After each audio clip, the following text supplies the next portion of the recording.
Minute समय आपका और लेंगे। मैं अनुरोध करूंगा आप लोग 15-20 मिनट और ध्यान से सुन लेंगे, तभी ताकि सभी लोग लाभान्वित हों। 5-6 चीज़ें मैं बात करूंगा उसमें। कुछ कार्यक्रम उसमें ऐसे हैं कि जो कि सामाजिक उत्तरदायित्व है हमारा, क्योंकि सामान्यतः हम लोग अपने डेली जीवन के दिनचर्या में लगे रहते हैं, तो जो हमारे समाज के प्रति कर्तव्य हैं उसको हम लोग भूल जाते हैं, बस केवल अपने परिवार के लिए फोकस करते रह जाते हैं और वो उतना ही महत्वपूर्ण है। तो इसलिए बहुत आवश्यकता है कि हम लोग इसको भी ध्यान से सुने, अपने सामाजिक दायित्वों को समझें और अपने परिवार के लिए, अपने घर के लिए जो करना है, उसके अलावा जो समाज के लिए जो करना है उसको भी हम लोग करें। क्योंकि जब समाज नहीं रहेगा तो परिवार नहीं बचता। समाज रहेगा तभी आप लोग भी रहेंगे, तभी हम लोग भी रहेंगे।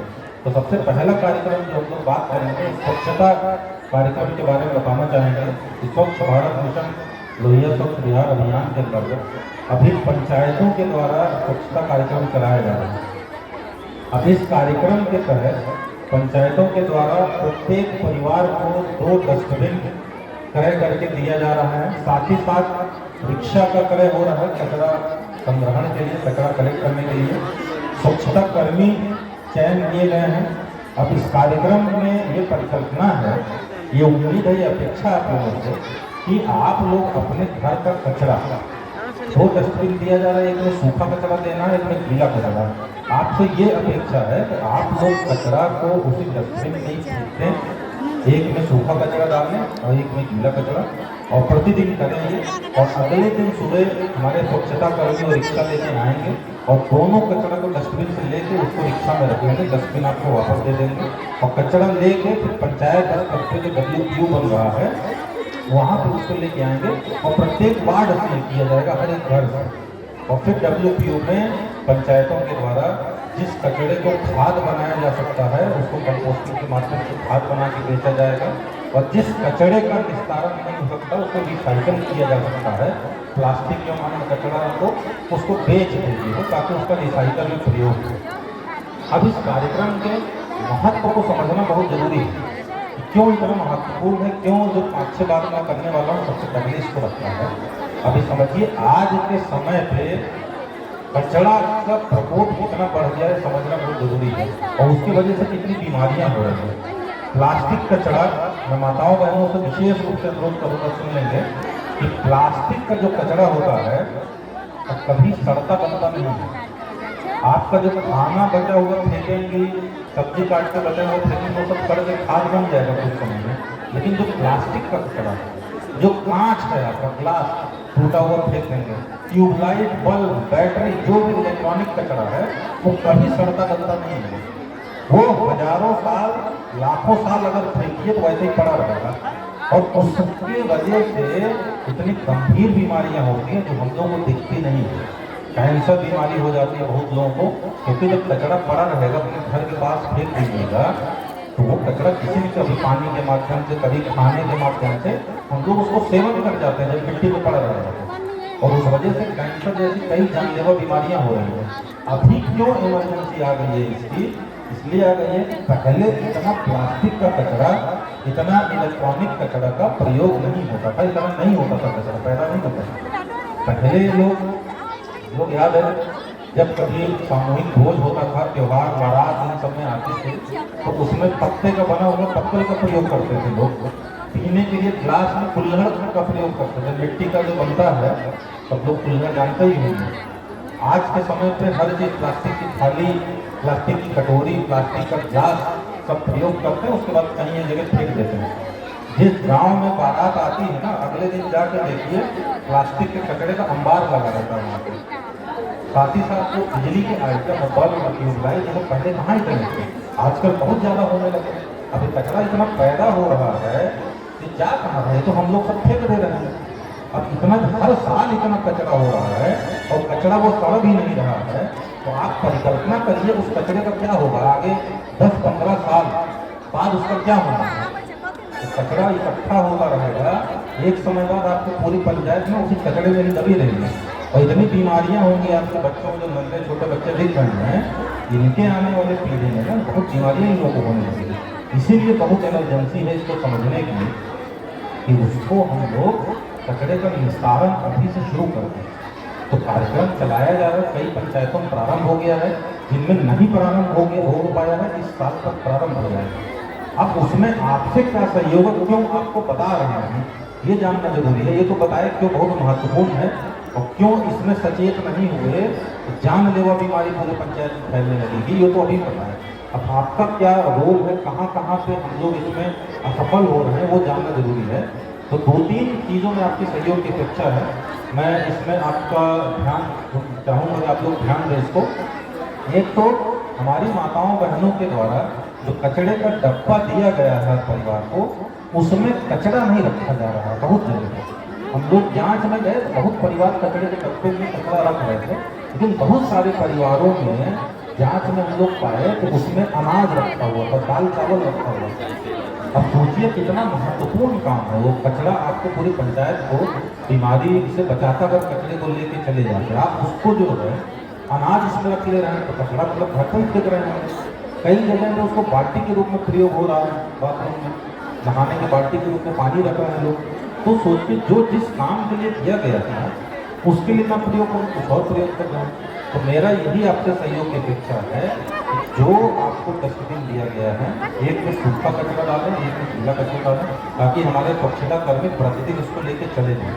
और दूसरा ये भी हम लोग पाए कि कुछ परिवारों में कचरे डब्बे प्रयोग कचरे डब्बे के रूप में कर रहे थे, लेकिन सारा कचरा उसमें नहीं फेंक रहे थे।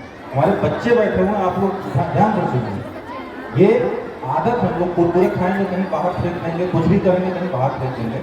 आदत में ये जानिए सभी लोगों को, सबको बताएं परिवार के सदस्यों को, कोई भी कचरा पैदा हो तो उसको डस्टबिन में नहीं जाके डालें, जो कचरे का डब्बा है उसी में जाके आप लोग रखें, ताकि जो पंचायत से कचरे का अंबाल लगने का डर है ना, वो हम लोग दूर कर पाए। एक तो ये सहयोग अपेक्षा है।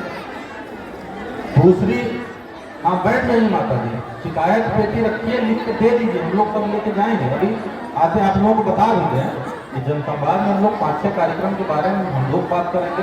साथ ही साथ आपके क्षेत्र की समस्या या कोई शिकायत है वो सब भी हम लोग नोट करके ले जा रहे हैं। जितना आपको आवेदन देना है वो दे दीजिए, तो जनपति को नोट करा रहे हैं, सब लेके जा रहे हैं, सबका एक एक करके हम लोग निस्तारण कराएंगे।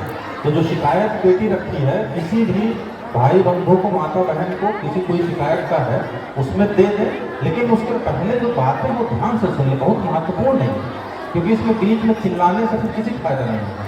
तो एक तो कचरा का डब्बा में कचरा डालें, और दूसरा इस पूरे कार्यक्रम को सफल बनाने के लिए 20 रुपया हर एक परिवार के लिए शुल्क निर्धारित किया जाए 1 महीने से। अब 1 दिन का 1 रुपया पड़ता है, तो हम लोगों ने ये देखा कई पंचायतों में सब परिवार पैसा नहीं दे रहे हैं, तो आप जब तक दीजिएगा नहीं तो कार्यक्रम बंद हो जाएगा। तो ये उसी से कचरा का डब्बा मान लीजिए टूटेगा तो उसको रिलीज किया जाएगा, हमारे स्वच्छता कर्मी हैं उसी पैसे से मानदेय उनको मिलेगा। तो जब तक हर परिवार 30 रुपया प्रति महीना नहीं देगा तो कार्यक्रम आगे चल नहीं पाएगा। तो मेरा अनुरोध है, 1 दिन का मात्र 1 रुपया है, जो कार्यक्रम आपकी पंचायत को स्वच्छ रखेगा, महत्वपूर्ण गंभीर बीमारियों से बचाएगा, उसके लिए क्या हम 1 दिन का 1 रुपया भी नहीं दे सकते हैं? तो मैं समझता हूँ सब जितने भी लोग यहाँ उपस्थित हैं इस बात को समझ रहे हैं, तो आप सब लोग संकल्पित हों कि आप सभी लोग इस कार्यक्रम को सफल बनाने के लिए जो शुल्क निर्धारित है 30 रुपया प्रति माह प्रति परिवार आप लोग दें, ताकि इसको हम लोग सफल बना सकें। तो मैं आप लोगों से एक बार हामी चाहूँगा, हाथ खड़ा करके आप लोग एक बार हामी भरेंगे, आप लोग इसमें अपना सहयोग करेंगे, उस कार्यक्रम को सफल बनाएंगे। उधर हमारे कई भाई बंधु वहीं हाथ खड़ा कर रहे हैं, देखिए बहुत महत्व है, ठीक, बहुत बहुत धन्यवाद आपका। आप नीचे करिए, तो ये देना बहुत जरूरी है होते हैं। तो कुछ पंचायत में तो देखें यहाँ अच्छा आप लोग योगदान कर रहे हैं, बहुत खुशी की बात है, लेकिन जो लोग परिवार नहीं थे उसको भी प्रेरित करें, वो भी इसमें अपना सहयोग करें। दूसरा प्रमुख कार्यक्रम हम लोग बात करेंगे 7 निश्चय योजना के तहत सरकार के द्वारा अपने युवाओं के लिए बहुत 3 महत्वपूर्ण कार्यक्रम चलाए जा रहे हैं। बिहार स्टूडेंट क्रेडिट कार्ड योजना, कुशल युवा प्रोग्राम, स्वयं सहायता भत्ता योजना। अभी कुशल युवा प्रोग्राम के एक लाभार्थी ने अपना अनुभव भी साझा किया।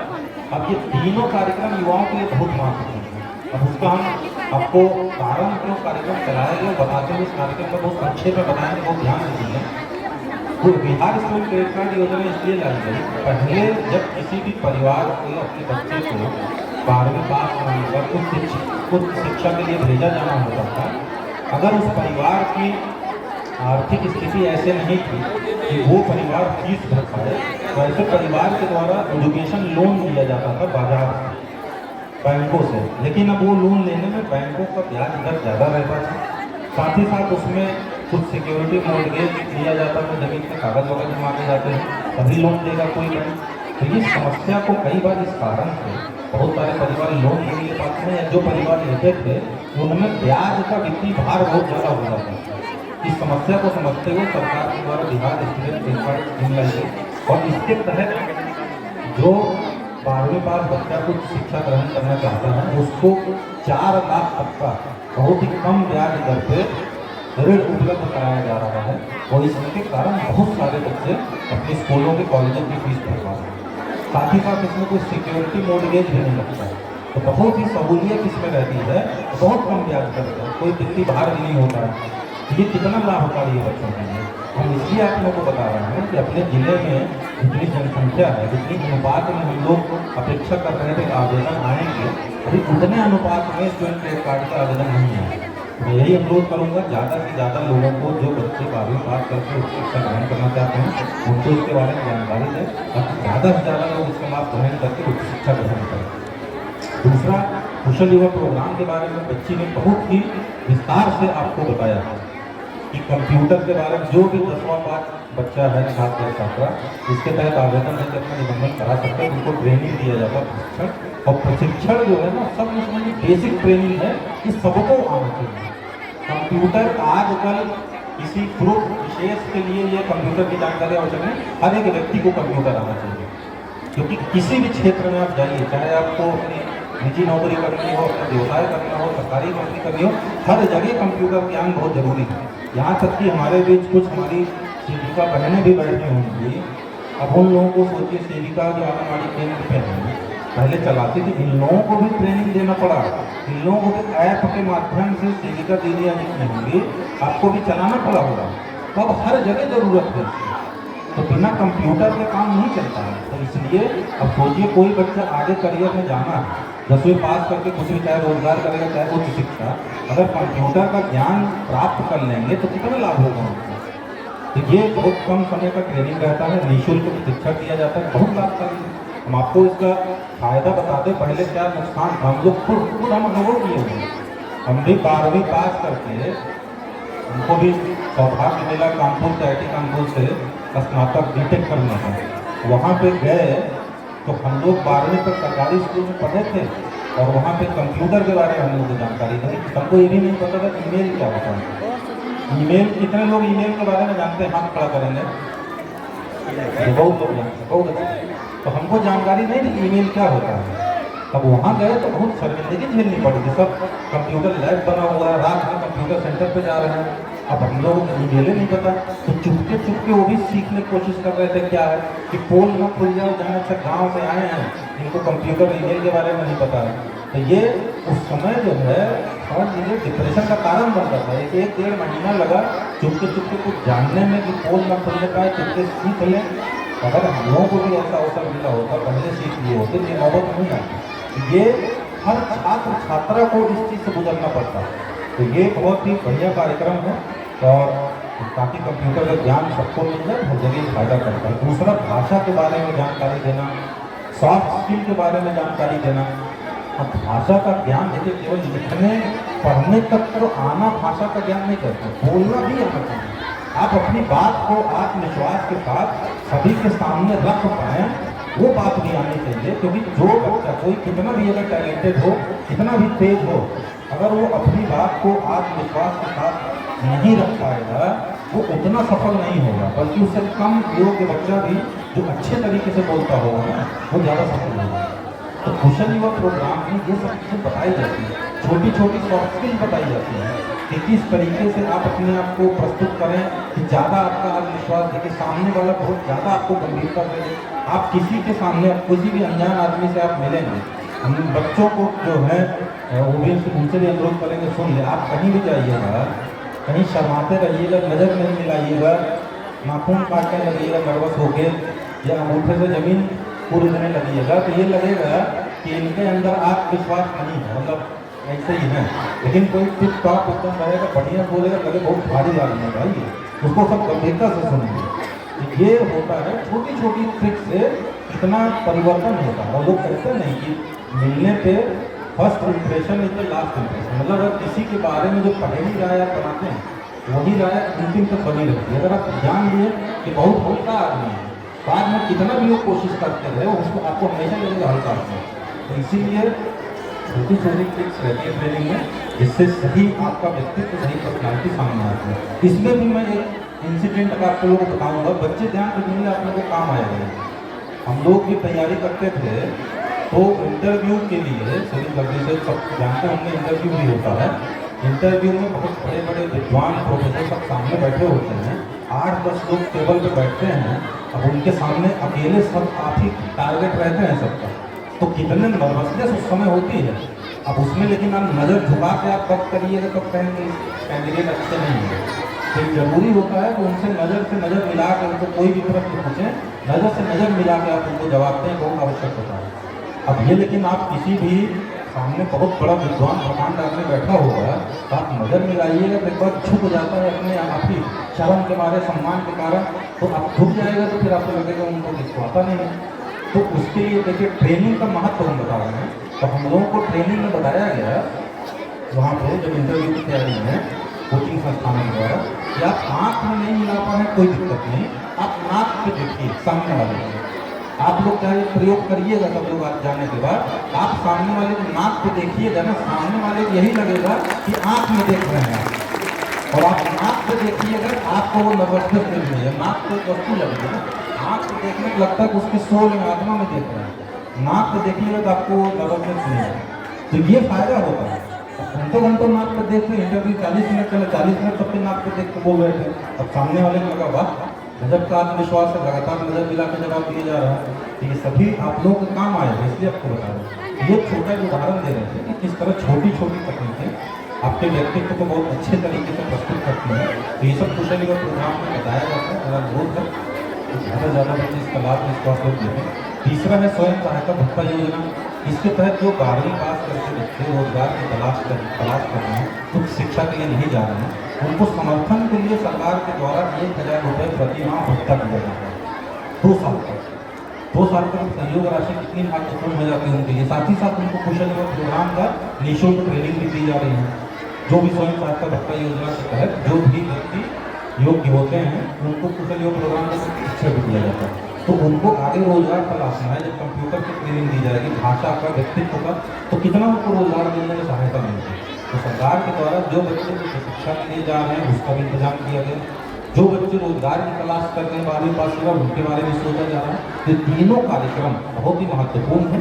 लेकिन दुख की बात यह है आवेदन अभी भी अनुपात में कम प्राप्त हो रहे हैं। मैं अनुरोध करूँगा तीनों कार्यक्रम के बारे में ज़्यादा से ज़्यादा लोगों को जानकारी दें, ताकि ज़्यादा से ज़्यादा बच्चे इसका लाभ उठा सकें। अगला प्रमुख कार्यक्रम जो बात करेंगे वो भी एक सामाजिक बीमारी से ही जुड़ा हुआ है। 4-5 कार्यक्रम हम बात करें, 10 मिनट और लेंगे। सामाजिक बीमारी से इसलिए जुड़ा हो कि शराबबंदी के बारे में हम लोग बात करेंगे। शराबबंदी आपको जानते हैं बिहार राज्य में 2016 से पूर्ण शराबबंदी लागू है। जब भी लेकिन आप जैसा कि कोई भी कानून लाया जाता है तो हमेशा ये निश्चित है कि उसका उल्लंघन करने के लिए कुछ आपराधिक तत्व आ ही जाते हैं। तो इसमें भी यही हुआ, जब से शराबबंदी है कुछ शराब माफिया अपराधी तत्व उसके अवैध निर्माण में, अवैध बिक्री में, अवैध परिवहन में उसमें संलिप्त हो गए। तो उसमें पुलिस के द्वारा, उत्पाद विभाग के द्वारा लगातार छापेमारी करके, चेकिंग करके शराब की बड़ी बड़ी खेप पकड़ी जा रही है, गाड़ियाँ पकड़ी जा रही है, बॉर्डर पर पकड़ा जा रहा है। तो इस साल ही 2 लाख लीटर से ज़्यादा शराब का जब्तीकरण हुआ।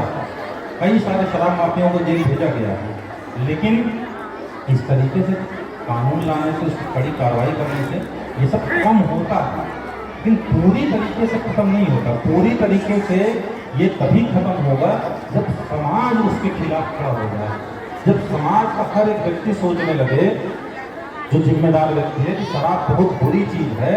तो जो लोग शराब पी रहे हैं उनको भी समाज सुधार के रास्ते पे लेके चला आता है। ये ताकत होती है जब आंदोलन का रूप लेता है। तो सामाजिक बीमारी का समाधान कानून बनाने से केवल नहीं है, सामाजिक बीमारी का पूरा समाधान सामाजिक स्तर पर ही संभव है। अब शराब कितनी नुकसानदायक होती सबको पता है। जो शराबी व्यक्ति होता है उसका स्वास्थ्य पूरा खत्म होता ही है, उसका लीवर खराब हो जाएगा, उसके बहुत सारे अंग शरीर के खराब हो जाते हैं, तो जानलेवा हो जाता है। जितनी उम्र रहती है बहुत घट के बहुत कम की उम्र में स्वास्थ्य सुधार लेते हैं। उसके अलावा उनका अपना नुकसान तो है, कोई शराबी व्यक्ति पाप कर रहा है शराब पी के, उसका अपना नुकसान तो होता ही है, वहीं पे बात खत्म नहीं होती है। बात है उसके परिवार पर भी बहुत ज़्यादा नुकसान होता है। अपने उसकी पत्नी को पैसा, हमारी माताएं बहनें अपने समाज में आदत है पति से छुपा के कुछ पैसा रखती हैं ताकि इमरजेंसी की स्थिति आए उसमें उसको खर्च करें। अपने जेवर गहने रखती हैं, जब मौका आए ऐसा अवसर आए तब खर्च करें, मौका नहीं है जीवन पर्यंत उनका गहना संपत्ति के रूप में रहता है। लेकिन जो शराबी व्यक्ति होता है वो भी छीन लेता है उसको भी शराब में उड़ा देगा। गंभीर बात है। जो प्रतिदिन कमाई करके उसको बच्चों के पालन पोषण के लिए, बच्चों की पढ़ाई के लिए, घर के पालन पोषण के लिए पैसा कमाता है, उसको शाम को आएगा शराब में उड़ा देगा। तो कितना परिवार की आर्थिक स्थिति टूट जाती है। और ऐसा शराबी व्यक्ति जाकर घर पे मारपीट भी करता है। तो ये सोचिए कितनी बड़ी बीमारी है। बच्चों का करियर खत्म कर रहे हैं, माताओं बहनों का जीवन दोहर कर रहे हैं, अपना स्वास्थ्य बिगाड़ रहे हैं, बच कौन रहा है इससे? तो कितना बड़ा दुर्भाग्य, कितनी बड़ी बीमारी है। तो इसका समाधान भी कानून बनाने से नहीं होगा। कानून तो हम लोग लागू कर ही रहे हैं आप लोगों के सहयोग से, वो कड़ाई से प्रयास कर रहे हैं, लेकिन कुछ अपराधी हमेशा निकलते जाएंगे। तो सामाजिक स्तर पर इसका समाधान, पूरा समाधान सामाजिक स्तर पर हो पाएगा अगर पूरी तरीके से हम लोग चाहते हैं जड़ से उखाड़ देते। आप लोग बहुत लोग सती प्रथा का नाम जो इतिहास पढ़े होंगे या पढ़ रहे होंगे, सती प्रथा सुने होंगे आप लोग। पहले ये भी था ऐसे ही सामाजिक रूप से एकदम स्वीकार्यता थी इसकी, कानून इसका भी बन गया। कानून बनाने से नहीं खत्म होगा, जब इसके लिए आंदोलन चला, हमारे जो थे राजा राम मोहन राय, हम लोगों ने जब आंदोलन चलाया तब जाके जब समाज जागा तब खत्म हुआ है। उसी प्रकार से इसमें भी सब लोगों को जानने की जरूरत है। जब आप सब लोग मिलकर जो शराबी व्यक्ति हैं उनकी निंदा करेंगे, उनको समझाएंगे, उनका तिरस्कार करेंगे, आवश्यकता पड़ने पर सामाजिक बहिष्कार करेंगे, तब इस समाज से ये बीमारी खत्म हो जाएगी। तो मैं अनुरोध करता हूँ जितने लोग ध्यान से सुन रहे हैं इस बातों को आत्मसात करें, जनप्रतिनिधि हैं आप लोग लीड करें जन आंदोलन को, नेतृत्व प्रदान करें। जो भी प्रबुद्धशाली लोग हैं, प्रभावशाली लोग हैं, आप सब लोग नेतृत्व प्रदान करें और इस बीमारी को मेरा अनुरोध है समाज से जड़ से उखाड़ दीजिए। मैं तीसरा प्रमुख कार्यक्रम के बारे में बात करूँगा, लोक शिकायत निवारण अधिनियम है। इसलिए मैं इसके बारे में आप लोग बताना चाहता हूँ क्योंकि ये इतना महत्वपूर्ण अधिनियम है, इतना लाभकारी समस्याओं के निदान के लिए। अभी भी देखते हैं बहुत लोग इसका लाभ ले रहे हैं, लेकिन कुछ लोग अभी भी वंचित रह जाते हैं जानकारी के अभाव।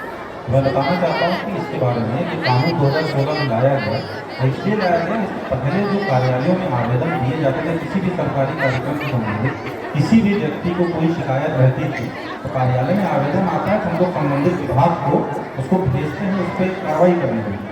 कई बार क्योंकि हम लोग को अन्य काम भी रहता है तो नियमित अनुश्रवण नहीं हो पाने के कारण उसके निष्पादन में विलम्ब होता है। इसी समस्या को समझने के लिए आवश्यकता महसूस की गई, क्योंकि हर अधिकारी को दूसरे काम भी रहते हैं, वो परिवारों पर ध्यान पूरी तरीके से नहीं फोकस कर पाने के कारण समय लगता है निष्पादन में। तो सरकार के द्वारा कानून लाया गया और अनुमंडल स्तर पर, जिला स्तर पर 2 डेडिकेटेड अधिकारी लोक शिकायत निवारण पदाधिकारी की पोस्टिंग करी गई। उनको और कोई विभागीय काम नहीं दिया गया, उनको यही कहा गया आपका काम केवल परिवारों का निराकरण कराना ही है। तो उसके अंतर्गत सरकारी कार्यक्रम से रिलेटेड कोई भी परिवार है उसको जब लोक शिकायत निवारण पदाधिकारी में दायर करते हैं वो परिवादी के साथ सुनवाई करते हैं और जिस विभाग से संबंधित शिकायत होती है उस शिकायत वाले विभाग के अधिकारी को भी नोटिस करके बुलाते हैं और 60 दिन के अंदर सुनवाई करके समस्या का निदान करते हैं। तो इसके परिधि में सकारात्मक सूची में लोक शिकायत के जितने भी कार्यक्रम हैं उससे संबंधित सभी परिवारों का निपटारा 60 दिन के अंदर कर दिया जाता है। सोचिए कितना प्रभावशाली है। अब कुछ ऐसे मामले होते हैं जिसमें टाइटल जमीन विवाद है, स्वत्व का मामला है, अब एक सक्षम न्यायालय से संभव होगा उसका निदान करना। वैसे कुछ मामलों को छोड़कर शेष सभी मामलों को इसके अंतर्गत 60 दिन के अंतर्गत उसका निदान कर दिया जाए। लेकिन अभी भी देखते हैं कुछ लोग इधर उधर भटक रहे हैं और पूरी तरीके से समय का परिवार को निष्पादन नहीं पाता है। इसलिए इसके बारे में लोगों को बताएं ताकि ज़्यादा से ज़्यादा लोग इसका लाभ उठा सकें। अब 2 महत्वपूर्ण कार्यक्रम और आपसे बात करूँगा। एक तो जल जीवन हरियाली अभियान है, सभी लोगों ने इसके बारे में मुझे उम्मीद है जल जीवन हरियाली अभियान के बारे में आप लोग सुने होंगे। एक बार मैं आपका ध्यान भी आग्रह करना चाहूँगा, इसीलिए प्रेक्षण केवल कर रहा हूँ कि आप लोग वापस सुनने लगे। 5 मिनट और लूँगा। जल जीवन हरियाली अभियान के बारे में कितने लोगों ने सुना इस नाम को? तो बात आप खड़ा करके बताएंगे। ठीक है, चलिए बहुत अच्छा। काफ़ी लोगों ने सुना है, या जो हाथ नहीं उठाए हैं या तो वो सुने नहीं है या तो अभी नहीं सुन रहे हैं। तो मैं अनुरोध करूँगा सुन लेंगे कि उसमें इसके तहत ये इसलिए महत्वपूर्ण है कि पानी का संकट और हरियाली का संकट ये ऐसा चीज़ है, जलवायु परिवर्तन आप लोग सुने होंगे, तो इसका समाधान यही है हम लोग खूब सारे पेड़ लगाएं और जो पानी का संकट के बचाने के लिए जल संरक्षण के उपाय करें। जिसके तहत जल जीवन हरियाली अभियान के तहत सरकार के द्वारा सभी सरकारी भवनों पे छत वर्षा जल संचयन संरचना का निर्माण कराया जा रहा है, स्वच्छता का निर्माण कराया जा रहा है सभी सरकारी चापाकलों के, तालाबों का जीर्णोद्धार पोखरों का कराया जा रहा है जिससे और उसकी क्षमता बढ़ाई जा रही है। जो 5 एकड़ से कम है उनका और खुदाई करके और गहरा किया जा रहा है। जो 5 एकड़ से ज़्यादा का है उसमें लघु जल संसाधन विभाग के द्वारा जीर्णोद्धार कराया जा रहा है। इन सभी कार्यक्रमों का उद्देश्य यही है कि जल संचयन की क्षमता को बढ़ाना, जल को संचित करना। अब जो बारिश का पानी आता है वर्षा के समय पे, वो अगर स्वच्छता जल संचयन संरचना का निर्माण नहीं रहने पे पहले बह जाता था सड़कों पे और भाप बन के उड़ जाता था वो, तो पानी मिला लेकिन बर्बाद हो गया, भाप बन के उड़ चला गया। लेकिन अगर उसी पानी को हम लोग रेन वाटर जो छत वर्षा जल संचयन संरचना है या स्वच्छता है उसके माध्यम से उसको फिल्टर करके नीचे भेज दें, या बड़ा बड़ा पोखर और उसकी क्षमता बढ़ा दें, उसके भी पानी रिस के नीचे चला जाता है। तो इससे नीचे जब ले जाएंगे बारिश के पानी को खींच के, तो नीचे का जो भूगर्भ जल स्तर है वो बना रहता है। तो ये काम किया जा रहा है भूगर्भ जल स्तर को बनाने के लिए। इस गर्मी के मौसम में कई जगह इसी साल कई जगह भूगर्भ जल स्तर नीचे जाने की सूचना आई थी, कई जगह चापाकल बंद हो गए। ये अभी की स्थिति है, अगर हम लोग अभी नहीं जाते तो आने वाले समय पर ये स्थिति और विकराल हो जाएगी। अब इसमें जागना कैसे है यही आपको बताना चाह रहा हूँ। अब इस अभियान के तहत सरकारी जगहों पर सरकार के द्वारा किया जा रहा है। अब लेकिन आप लोग खुद जान लें कि सरकारी भवनों का अनुपात निजी भवनों की तुलना में कितना है, बहुत कम है। ज़्यादातर भवन तो निजी ही है।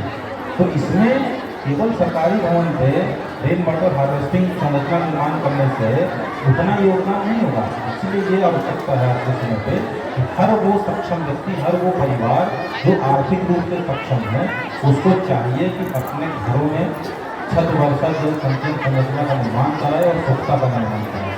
ये 2 काम अगर हर सक्षम परिवार कर लेगा, पानी का संकट खत्म हो जाएगा। जो भूगर्भ जल स्तर नीचे जाता है वो संकट खत्म हो जाएगा। दूसरा है पानी से बर्बादी करने की आदत को बताना है। पानी जब आसानी से मिलता है तो लोग पानी बहुत बर्बाद करते हैं, तो टोटी को खुला छोड़ देंगे, बच्चों को विशेष रूप से आप बोल जाएंगे पानी बह रहा है। ये सब आदतों में हम लोग सुधार लाना होगा कि पानी को बर्बादी से बचाएं। ये 2 काम हम लोग करने लगेंगे तो हम लोग को जल संकट नहीं आएगा। अगला प्रमुख कार्यक्रम जो मैं बात कर रहा हूँ वो निर्वाचन से संबंधित है। आप लोगों ने अभी उसका नुक्कड़ नाटक भी देखा, तो इसमें आप लोग ध्यान दें। मैं 3 तथ्य केवल बताऊंगा, उसको आप लोग ध्यान से सुन लेंगे तो खुद ही उसके बारे में करेंगे। एक तो विशेष संक्षिप्त निरीक्षण प्रोग्राम चल रहा है, मतदाता सूची में नाम जुड़वाने का, नाम विलोपित कराने का, संशोधन कराने का। ये अवसर है 9 दिसंबर तक सभी आवेदन लिए जाएंगे। अपने BLO से संपर्क करके उनको आवेदन दे सकते हैं, या ऑनलाइन जो ऐप है वोटर हेल्पलाइन है, फिर इसके मोबाइल पर डाउनलोड करके आवेदन कर सकते हैं। तो लेकिन ये सब अभी सुविधा उपलब्ध है, इसको करना है। कहाँ पर विशेष ध्यान देने की जरूरत है वो बात बताऊँगा कि 18 से 19 साल जो तुरंत 18 साल पार करते हैं, सभी नागरिक 18 साल की आयु पूरी हो जाती है, मतदाता बनने के लिए योग्य हो जाते हैं, चाहे बालक हो चाहे बालिका हो। अब लेकिन हम लोगों के यहाँ पे 18 से 19 साल के आयु वर्ग में जो मतदाता हैं उनका प्रतिशत बहुत कम है। अगर जनसंख्या के अनुपात से तुलना करें, जनसंख्या जो हम लोग 2011 में जनगणना था उसके हिसाब से 3.37% 18 साल और 19 साल के आयु कैटेगरी में लोग हैं। लेकिन मतदाता सूची में अभी 0.8 से भी नीचे है। मुझे कितना अंतर है, इसका अर्थ है कि जो नए 18 साल के छात्र छात्राएँ जो उस कैटेगरी में आते हैं वो लोग नाम नहीं जुड़वा रहे हैं। तो मेरा अनुरोध है कि छठ के समय पर अगर कहीं पढ़ाई के लिए आप भेज रहे होंगे, कहीं जॉब के लिए गए होंगे, तो घर पे आएंगे तो विशेष रूप से 18 से और 19 साल के वर्ग के जो बालक बालिकाएं हैं सभी लोगों का नाम आप लोग जुड़वाएं, ताकि ये जो कमी है ये पूरी हो, ताकि जो मतदाता हैं जिनके पास मतदान देने का अवसर है वो अपने अधिकार का प्रयोग करें। एक तो ये मुझे आप लोगों से अपील करनी थी। दूसरा था माताओं बहनों को विशेष रूप से ध्यान देने की जरूरत है। अपनी जनगणना में जो जेंडर रेशियो है वो 936 का है। 2011 जनगणना के हिसाब से मधुबनी जिला के लिए जो जेंडर रेशियो है 936 का। अब जेंडर रेशियो सबको पता है क्या होता है? 936 क्या है? कोई भी बता पाए बताएं जरा, क्या है 936? 1000 पुरुष पे इतनी 936 महिलाएं हैं। ये सब लोग समझ लें। जेंडर रेशियो मतलब ये हुआ कि अगर 1000 पुरुष हैं जनसंख्या में, 1000 पुरुष के उसमें 936 महिलाएं हैं। ये तो हमारा जनसंख्या का जेंडर रेशियो है। अब सोचिए जितना जनसंख्या का है वही तो मतदाता सूची में होना चाहिए। अगर सभी पुरुषों का नाम जो 18 साल से ऊपर के मतदाता सूची में आ जाए, सभी महिलाओं का नाम जो 18 साल से ऊपर के मतदाता सूची में आ जाए, तो जेंडर रेशियो मतदाता सूची का भी 936 होना चाहिए। लेकिन आपकी जानकारी के लिए आपको बता दें ये मतदाता सूची का जो जेंडर रेशियो है वो मात्र 909 है। यहाँ 936 है, यहाँ 909 है, तो 17 का कमी है। ये तो केवल हर 1000 पुरुष पे 17 महिलाएं कम मतदाता है। 32 लाख से ज़्यादा मतदाता हैं। अब उतने तुलना देखिए उतना 1000 महिलाएं अभी जो मतदाता बनने लायक हैं मतदाता सूची में नहीं है। जो कारण हम लोगों को समझ में आया है कि कई बार आप लोग सोचते हैं जब बेटी की शादी हो जाएगी ससुराल जाएगी वहीं जुड़वा देंगे।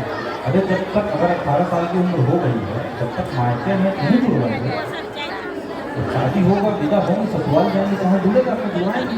लेकिन तब तक क्यों उनके मताधिकार से उनको वंचित किया जा रहा है? तो मैं अनुरोध करूँगा कि जो ये जेंडर रेशियो बताता सूची खराब है, इसके लिए आप सभी जो 18 साल की बालिकाएँ हैं या आपकी बहू है नहीं नाम जुड़वाए हैं उनका नाम देखते हैं। ये बहुत महत्वपूर्ण है ताकि कोई भी ऐसा व्यक्ति जो मताधिकार के लिए योग्य है, इनके पास मत देने का अधिकार है, तो सभी लोग मतदाता सूची में उनका नाम आ जाए कि मतदाता सूची पक्ष है। तीसरा प्रमुख अपील करना चाहूँगा कि कई मतदाता सूची में कई बार होता है किसी व्यक्ति की मृत्यु हो जाती है तो उसका नाम वहाँ से विलोपित होना चाहिए। तो जो लोग मृत्यु प्रमाण पत्र बनवाते हैं उसकी सूचना तो हम लोग पास है, उसको तो हम लोग नाम डिलीट करवा देते हैं। कई लोग नहीं बनवाते हैं, उसकी जानकारी कहाँ से मिलेगी? तो आप ही लोग को बताना होगा जिनके परिवार में अगर किसी व्यक्ति का नाम मतदाता सूची में है, उनकी मृत्यु हो गई है, तो अपने BLO को उसको सूचित कर दें लिखित में, ताकि वो उनका भी नाम डिलीट करवा दें ताकि हमारी मतदाता सूची स्वच्छ रहे। एक बात और परिवर्तन नया है, ये मैं जो शिक्षक हैं BLO हैं उनकी अगर हैं मैं उनसे दीक्षा करते हुए अपनी बात को खत्म करूँगा। अगर किसी व्यक्ति का नाम पूर्व से मतदाता सूची में है, मान लीजिए दिल्ली में काम करते थे, उनका नाम मतदाता सूची में है, उनकी उम्र 25-30 साल के बीच में कुछ है, अब वो काम करके छोड़ के यहीं पे आगे व्यवसाय शुरू कर दिए हैं और यहाँ पे नाम जुड़वाना चाह रहे हैं, तो कौन से प्रपत्र में आवेदन देंगे? कोई भी शिक्षक, कोई भी BLO, कोई भी आदमी हाथ खड़ा करके बता दें कौन से प्रपत्र में आवेदन देंगे? ठीक, प्रपत्र 8 में देंगे। देखिए यही मैं अंतर बताना चाह रहा था कि जो पहली बार नाम जुड़वाना चाहते हैं मतदाता सूची में जिनका कहीं नाम नहीं है वही प्रपत्र 6 में आवेदन देंगे नाम जुड़वाने के लिए। लेकिन जिनका कहीं दूसरी जगह नाम है और वो यहाँ पे आके शिफ्ट हो गए हैं, यहाँ नाम जुड़वाना चाहते हैं, तो प्रपत्र 8 में देंगे, ताकि प्रपत्र 8 में देने से वो नया नाम नहीं जुड़ा, वहीं से ट्रांसफर होकर यहाँ आ जाएगा।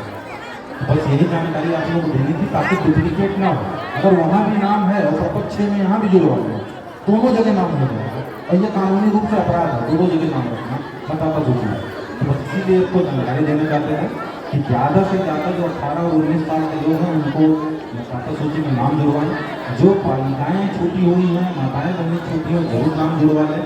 साथ ही साथ कोई व्यक्ति अगर जिसका पूर्व से मतदाता सूची में नाम है तो प्रपत्र 6 में आवेदन ना दे, तो प्रपत्र 8 में आवेदन देके नाम अपना शिफ्ट करवाएं।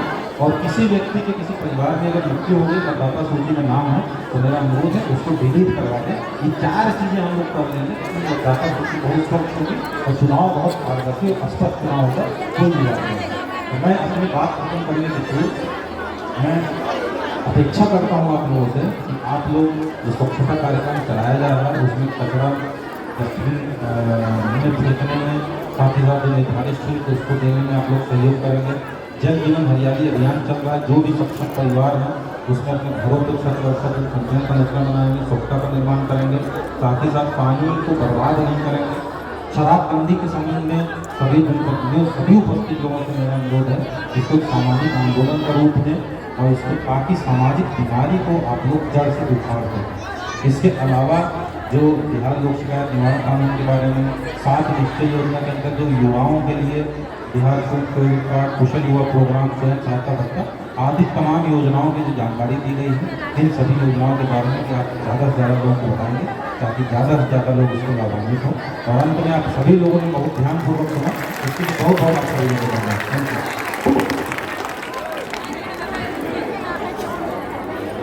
बहुत बहुत धन्यवाद सर। अब इस जन संवाद कार्यक्रम को आगे बढ़ाते हुए पटही के मुखिया जी से मैं अनुरोध करूंगा कि वह इस मंच पर आने की कृपा करें और अपनी आकांक्षाएं और अपेक्षाएं